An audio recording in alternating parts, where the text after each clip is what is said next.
Another major step has been taken in the mining industry with the signing of a multi-million-dollar minerals agreement between Guyana and Troy Resources Guyana Incorporated. The agreement was signed by Minister of Natural Resources and the Environment Robert Broussard and Troy Resources representative Ken Nielsen on October 16 at the Office of the President. This week on Dorado Shines, you will learn more about this new minerals agreement and the operations of Troy Resources. The minerals agreement reduces uncertainty for all parties. It is transparent, confirms commitments, and acknowledges the desire of the company to work together with the government of Guyana in the task of providing for a better investment climate and to move the country forward. It's important to recognize that this particular foreign direct investment is being implemented at this time, notwithstanding the significant variation in international prices for this commodity. Additionally, given that the sector currently contributes approximately 50% to our foreign exchange earnings, it will contribute substantially to macroeconomic stability in terms of stabilization of foreign exchange earnings and fluctuations, and hence control of inflation in Guyana. Troy Resources and its predecessor companies have been more than a credible partner to the Guyana Geology and Mines Commission in realization of one of its major objectives, which is the promotion of mineral exploration in Guyana in order to allow for the production, supply, and sale of mineral products, which for this project is estimated at approximately 90,000 ounces of gold per annum.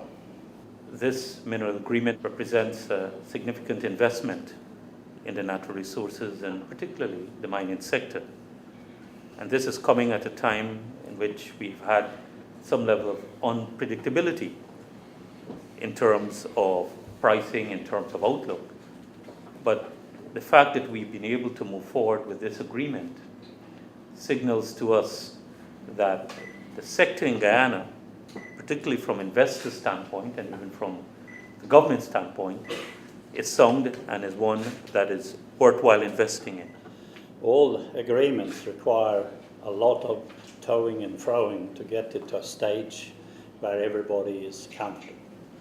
There is absolutely no doubt, as Clinton was saying, that in today's world, life is not easy. And I think it's a strong endorsement of the fact that our belief in having success in Guyana and being part of growing Guyana. I'd like to make one small point, and we recently talked about partnerships, and this is absolutely signing of a partnership between our company and the government represents the people of Guyana. So it is a partnership between us and the people of Guyana. The process through which and by which we've arrived at this agreement, as was recognized, is a laborious one. Not that we want to make doing business in Guyana difficult, but we also want to ensure that doing business in Guyana, that we do it the correct way and what is best for the people of Guyana. Despite challenges over the year, the prospects for large-scale gold mining in Guyana are still very real. Notably, the Guyana Goldfields and Troy Resources projects are set to come on stream in late 2014. As every other income earner, persons engaged in gold and diamond mining must honor their tax obligations. Miners who employ operators, cooks, divers, and other tributers, as they are commonly known, are required to deduct 10% of the 30% income tax from the earnings of tributers and remit same to the GRA. Tributers are required to pay the 20% balance of taxes to the GRA on or before April 30 of each year where applicable. For more information, call 227-6060 extensions 1200 to 1204. President Donald Ramotar, in brief remarks, said the agreement represents another tangible demonstration of investor confidence in Guyana and is another sizable investment in the country's productive sectors. It represents another tangible demonstration of the confidence being shown by investors in our economy. Recent times we have been having sizable investment in mining, in agriculture, and in other areas in our country. And this is very, very important, and promise that very soon in next year, hopefully before the end of the first quarter next year, we'll pour our first bar of gold here. And this is very good for us. The agreement is an important one considering its potential for job creation, the transfer of technical skills and expertise, and other spin-off benefits that will stimulate activity in other sectors, including the agricultural sector.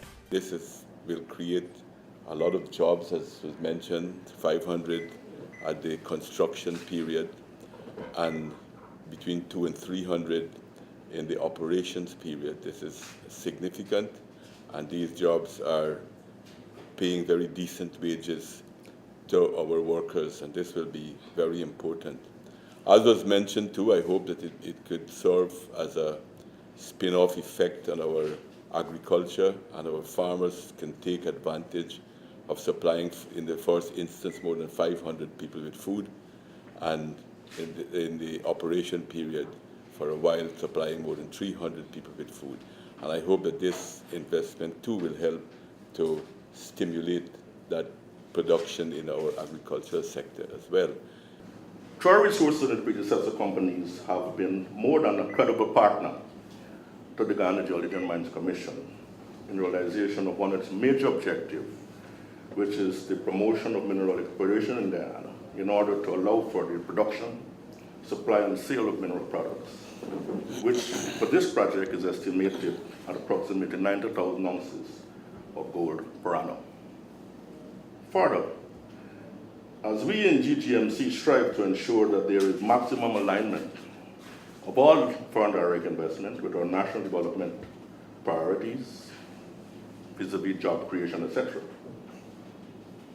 I'm pleased to report that Troy Resources have been very supportive to our demands, as evidenced in this agreement we are about to sign. Additionally, their stated commitment to foster maximum engagement, thereby avoiding dysfunctional relationships with local communities within the mining districts, augurs well for the successful implementation of this project. The intention also to provide direct employment for over 500 Guyanese nationals in the mine construction phase, and over 200 to 300 in the operational phase is indeed commendable. We at GTMC will continue to provide full support to the project, and now challenge Troy to do its best to advance the estimated completion date, which will result, obviously, in mutual financial and economic benefits to all parties. We talk often about economic benefits, flow-on effects, and the like. There is no doubt the flow-on effects can be fantastic. However, flow-on effects are directly related to how much we can procure within the country.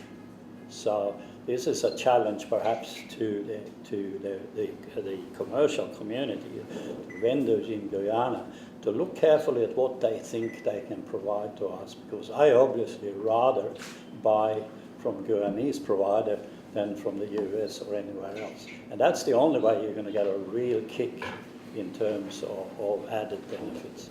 The president said as Guyana makes greater moves to become an important player in the gold market, investments like these also represent an opportunity for focus on value-added products. The fact that we are producing and we're becoming a more and more important producer in the gold industry, that we can attract investment in the jewelry sector and the refining, more refining of our gold could be done here so that we can add more value to the product that we produce. This is very important for us, and we will be looking to attract that kind of investment in our society, because as you know, this is a wasting asset. This doesn't grow back like agriculture, and therefore we have to maximize the benefits that we get from it on behalf of our people, and use it at the same time to develop the capacity of our people so that when they can go forward stronger as a result of this type of investment. Through a majority of recorded history, especially since around 560 BC and the mining of the first gold coins, the yellow metal has been a preferred form of money across most civilizations.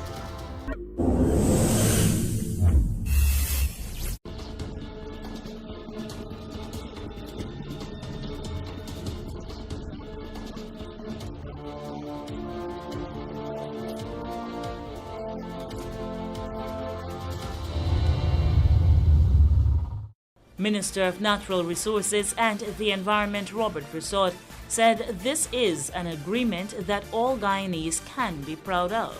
This agreement, upon examination, anyone can see that it will certainly be one in which all Guyanese would be proud of, that as regulators and as a government, we are administering the affairs in the interests of all the people and ensuring that we bring about maximum benefits in the development of our resources. It is projected that at steady state, the number of employees at the project will settle to around 500, including contractors and service personnel. The Kuruni project marks the first entry into Guyana by Troy Resources Limited through its wholly owned subsidiary, Troy Guyana Inc.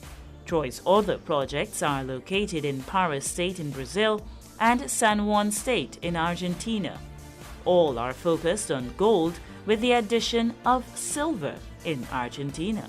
We're confident, based on the track record we've seen with Troy Resources elsewhere, that the company would be diligent in meeting those responsibilities, be it environmental, be it social, be it corporate, as well as ensuring that at the end of the day, that the benefits that we have coming to the country will be maximized, and that all the people of Guyana would be, at the end of the day, be proud of this and not a significant investment. We welcome this investment.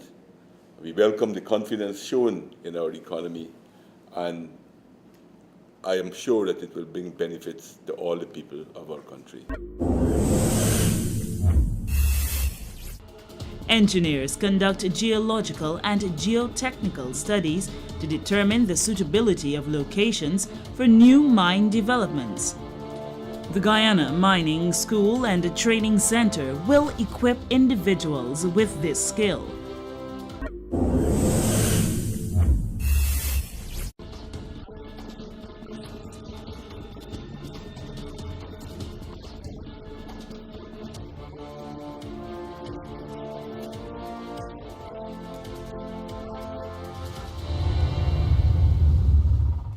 The total investment committed to date is approximately 43 million US dollars, with a further $27 million required to complete construction. Major purchases and service contracts have been entered into with local service providers and manufacturers, as well as other Caribbean manufacturers.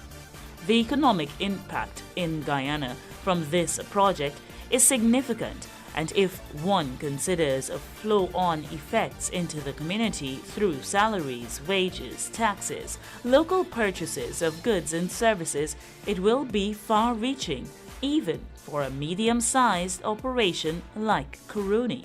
And I see this as a very significant step. It obviously is because, as I said, it's a partnership between us and the people of Guyana through the government of Guyana.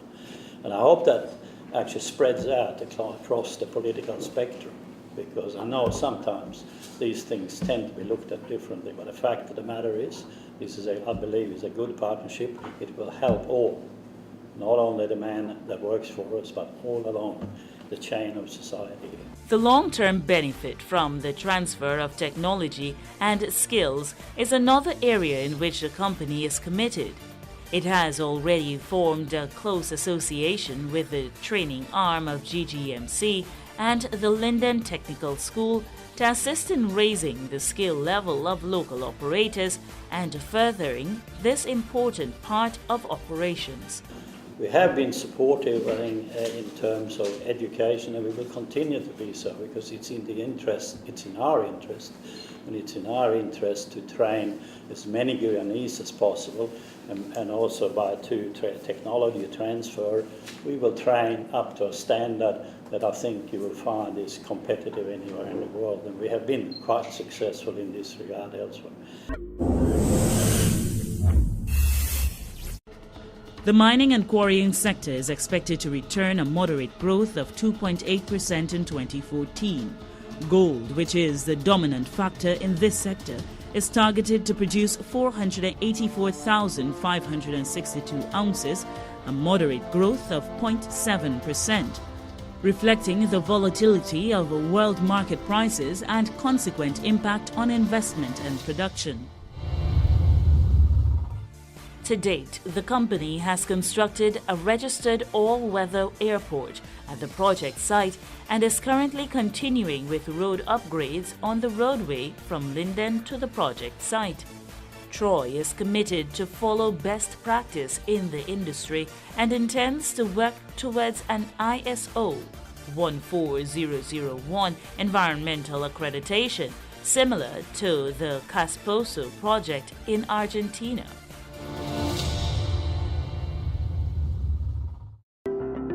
Troy Resources is a South American-focused gold producer with operations in Brazil and Argentina and a development project in Guyana. The company has operated in South America since 2002. Its success built on developing high-grade deposits at low cost. The Andorinhas deposit in Pará State, Brazil, was acquired in 2007. The operation, including the open pit and processing facility, had an initial capital cost of just $20 million, with first gold poured in mid-2008. The Andorinhas mine transitioned from open cut to underground in 2009. Today, ore comes from a combination of handheld shrinkage and mechanised cut and fill stopes from the underground mine, supplemented by low-grade stockpiles from the open cut. The plant is a simple carbon-in-leach operation processing 250,000 tonnes of ore a year. The area around the Andorinhas mine was cleared for farming in the 1960s. As part of its rehabilitation program, Troy has planted over 25,000 native forest species, including mahogany and other hardwoods, which are collected as seeds and grown in the company's nursery. At the end of the mine life, Troy intends to donate the reforested land to be held in trust for future generations. In 2009, Troy acquired the high-grade Casposo gold and silver deposit in the San Juan province of Argentina. Utilising a plant held in storage in Australia, Troy built the operation, including the initial open cut, for just $45 million. This was almost half of the previous owner's estimated pre-production capital cost. Due to Casposo's high silver grades and location in a seismically active area, the plant has a relatively complex flow sheet. Over 500,000 tonnes of ore is crushed per year and then ground in a SAG and a ball mill in series. The precious metals are taken into solution in a cyanide leach, then passed through a Merrill-Crowe circuit. The concentrate is smelted to produce a silver-rich doré, containing over 94% silver and around 5% gold. The waste tailings is passed over vacuum filters to produce a tailings cake and placed in a lined tailing facility. The Casposo operation began with open-cut mining of ore outcropping on a small hill. Today, 145 metres have been removed and the pit is planned to extend a further 50 metres. Development of the underground mine began in July 2012, and first ore from sill development entered the mill blend in the June quarter 2013. Ore production from the uphole benching stopes commenced in August 2013. As production increases from the high-grade underground mine, the head grade of the mill feed will continue to increase. The highest grade drill hole on the property is found in the Inca 1 block with 7.2 metres at 108.7 grams per tonne gold and 4.4 kilograms per tonne silver. Troy has already had significant exploration success at Casposo, increasing the initial mining reserve by over 50% with the discovery of the high-grade Inca 2 block. The high-grade, low-sulfidation epithermal ore is found in a northwest-southeast structure. Due to the increasing depth of the target zone to the southeast, exploration drilling of the next panel will be undertaken from underground when tunnel development reaches that area in 2015. The focus of the 2014 financial year exploration program is the northwest end of the structure near the Julieta resource. Geophysical surveys have already identified anomalies, and it is expected that prioritised targets will be drilled in 2014. Troy's strategy to continue building its presence in South America took a major step forward in July 2013 when it acquired Azimuth Resources via a friendly off-market script takeover. The experience Troy has gained operating in the tropical Amazon basin will be invaluable in developing its new project in equatorial Guyana. Azimuth was a successful gold exploration company focused on the rich gold-bearing greenstone belt of Guyana. Guyana is a stable, democratic country of 770,000 people that has a rich endowment of gold and other metals. The geological potential of Guyana has long been known. Thousands of small artisanal mines have been producing hundreds of thousands of gold ounces every year through alluvial mining. Today, Guyana is on the cusp of becoming a major gold producer to rival its South American neighbours. Some of the world's largest gold deposits are clustered near the border of Guyana and Venezuela, marking the western starting point of the Guyana Shield, one of the single largest underexplored greenstone belts in the world. This 1,000-kilometre belt spanning 4 countries is host to over 100 million ounces of gold. Toraparu is Guyana's largest mineral resource discovered to date, and from here it's a short journey to Troy's new gold projects. Adjacent to one of Guyana's most historically productive gold mines lies Troy's West Omai tenements. The ground is highly prospective and has hosted many artisanal workings. The most recent resource estimate for West Omai is 1.65 million ounces of gold at a 1 gram cutoff, with ore grades averaging 3.1 grams per tonne. Initial exploration in this 1,000 square kilometre area has focused on the Omai-Hicks corridor. 2012 drilling and alluvial works identified a 12-kilometre long mineralised zone.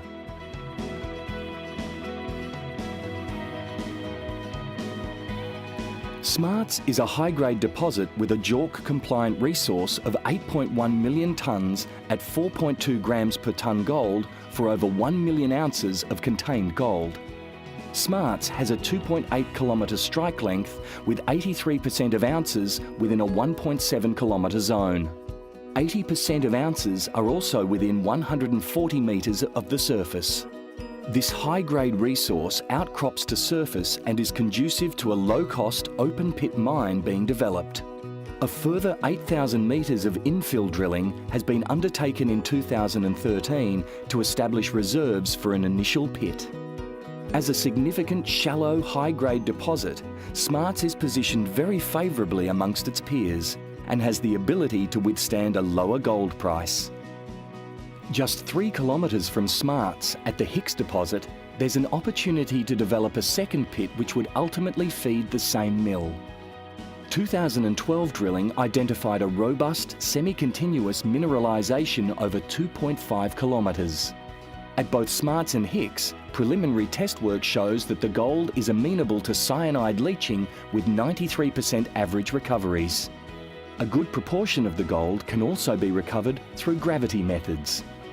In Guyana, Troy plans to use its successful approach of identifying suitable second-hand plant to allow it to define the flow sheet and complete a feasibility study. By minimising upfront capital costs and constructing a scalable operation, it's expected that early cash flow will help fund future expansion and exploration in the region.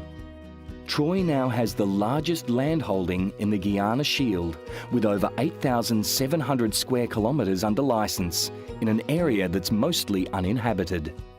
Its large East Omai project area on the border of Guyana and Suriname has had no significant exploration to date. It's wholly owned by Troy and located between two very productive mines, the now closed Omai mine to the west and the multi-million-ounce Rosabelle gold mine in Suriname. In 2014, Troy expects to continue to explore this highly prospective ground, following on from preliminary drilling by Azimuth in 2012. With two operating gold mines, an advanced project, and highly prospective exploration ground, Troy is on the cusp of its next stage of evolution. Troy Resources, unlocking wealth, rewarding investors. Check us out on the internet for this and every episode of Dorado Shines. Just go to YouTube, search for Dorado Shines and start watching. Or like us on Facebook and receive instant updates. You've been watching Dorado Shines. Do join us again next week for another program. Until then, do remember that we all have a role to play in protecting the environment.